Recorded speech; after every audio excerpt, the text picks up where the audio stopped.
Good morning. Ngasigi akhoi runes ki reading haipedi minarasi ko runes ki reading se symbol number 1 khansira natraga symbol number 2 ko number se ana khalase ko number 1 or number 2 ko adugi oina hadi adugi number 1 gi group to na hadi karamba symbol lake aduga number group 2 do na hadi karamba symbol lake adugi symbol dugi matungina aduma yeng minarasi ko to sida ko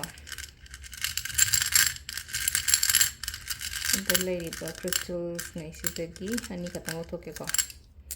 ꯑꯗꯣ ꯁꯤꯗ ꯑꯅꯤ ꯂꯧꯊꯣꯛꯏꯁꯦꯀꯣ ꯈ꯭ꯋꯥꯏ first ꯑꯍꯥꯟꯕ ꯈꯟꯕ ꯉꯩꯒꯤꯀꯣ ꯁꯤꯗꯀꯣ ꯑꯥꯏ ꯃꯥꯟꯕ symbol ꯑꯃ ꯂꯥꯛꯑꯦꯀꯣ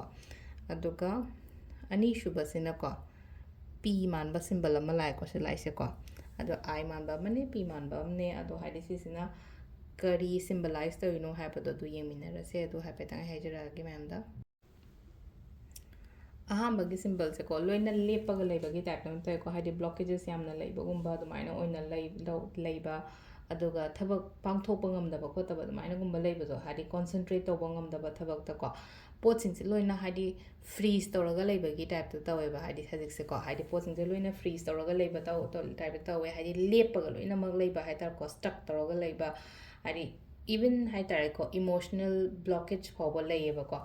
ꯑꯗꯣ ꯌꯥꯔꯒꯗꯤꯀꯣ ꯍꯥꯏꯗꯤ ꯁꯤꯗ ꯈꯤꯇꯪ ꯍꯣꯠꯅꯕꯤꯌꯣꯀꯣ ꯍꯥꯏꯗꯤ ꯁꯨꯃꯥꯏꯅ ꯑꯃ ꯁꯥꯏꯟ ꯑꯃ ꯂꯥꯛꯄꯅꯤꯅ ꯍꯥꯏꯗꯤ ꯁꯤ ꯁꯨꯝ ꯀꯩꯅꯣ ꯇꯧꯕꯗꯤ ꯅꯠꯇꯦꯅꯀꯣ ꯐꯕꯗꯤ ꯅꯠꯇꯦꯅꯀꯣ ꯈꯤꯇꯪ ꯍꯥꯏꯗꯤ ꯄꯣꯠꯁꯤꯡꯁꯦ ꯂꯣꯏꯅ ꯐ꯭रीꯖ ꯇꯧꯔꯒ ꯂꯩꯕ ꯍꯥꯏꯗꯤ ꯀꯣꯟꯁꯦꯟꯇ꯭ꯔꯦꯠ ꯇꯧꯕ ꯉꯝꯗꯕ ꯑꯦꯛꯁꯟ ꯂꯧꯕ ꯉꯝꯗꯕ ꯁꯥꯏꯀꯣꯂꯣꯖꯤꯀꯦꯜ ꯏꯃꯣꯁꯅꯦꯜꯂꯤ ꯕ꯭ꯂꯣꯀꯦꯖꯀꯨꯝꯕ ꯂꯩꯕ ꯑꯗꯨꯝ ꯆꯞ ꯂꯥꯎꯅ ꯂꯦꯞꯄꯒ ꯂꯩꯕ ꯈꯣꯠꯄ ꯑꯗꯨꯃꯥꯏꯅ ꯑꯣꯏꯅ ꯑꯣꯏꯀꯣ ꯑꯗꯨꯗꯨꯅ ꯈꯤꯇꯪ ꯍꯥꯏꯗꯤ ꯁꯨꯃꯥꯏꯅ ꯂꯩꯕ ꯎꯔꯒꯗꯤ ꯑꯗꯨꯗ ꯑꯩꯈꯣই ꯋꯔꯛ ꯇꯧꯕ ꯗꯔꯀꯥꯔ ꯑꯣꯏꯅꯀꯣ ꯑꯗꯨꯗ ꯋꯔꯛ ꯇꯧꯕꯤꯌꯣ ꯌꯥꯔꯒꯗꯤ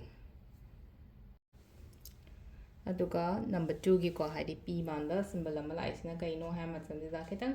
ꯉꯁꯤꯒꯤ ꯑꯣꯏꯅ ꯍꯥꯏꯔꯒꯗꯤꯀꯣ ꯈꯤꯇꯪ ꯖꯣꯏꯐꯨꯜ ꯑꯣꯏꯕ ꯈꯣꯠꯄ ꯑꯦꯁꯣꯁꯤꯌꯦꯠ ꯇꯧꯔꯒ ꯍꯥꯏꯗꯤ ꯃꯤꯒ ꯑꯦꯁꯣꯁꯤꯌꯦꯠ ꯇꯧꯔꯒ ꯊꯕꯛ ꯏꯪꯈꯥꯡ ꯇꯧꯃꯤꯟꯅꯕ ꯈꯣꯠꯃꯤꯟꯅꯕꯀꯣ ꯂꯟ ꯊꯨꯝ ꯆꯪꯉꯛꯄ ꯈꯣꯠꯄ ꯑꯗꯨꯃꯥꯏꯅ ꯑꯣꯏꯀꯣ ꯑꯗꯨꯒ ꯍꯥꯏꯗꯤ ꯒ꯭ꯔꯨꯞꯇ ꯊꯕꯛꯀꯨꯝꯕ ꯇꯧꯃꯤꯟꯅꯒꯁꯨ ꯑꯩꯈꯣꯏꯒꯤ ꯀꯩ ꯍꯥꯏꯅꯤ ꯃ꯭ꯌꯨꯆꯨꯋꯦꯜ ꯕꯦꯅꯤꯐꯤꯠꯁꯀꯨꯝꯕ ꯀꯩꯒꯨꯝꯕ ꯑꯗꯨꯃꯥꯏꯅꯒꯨꯝꯕ ꯂꯥꯛꯄ ꯑꯣꯏꯅ ꯑꯣꯏꯀꯣ ꯑꯗꯣ ꯁꯤꯗ ꯂꯩꯔꯦ ꯑꯩꯈꯣꯏꯒꯤ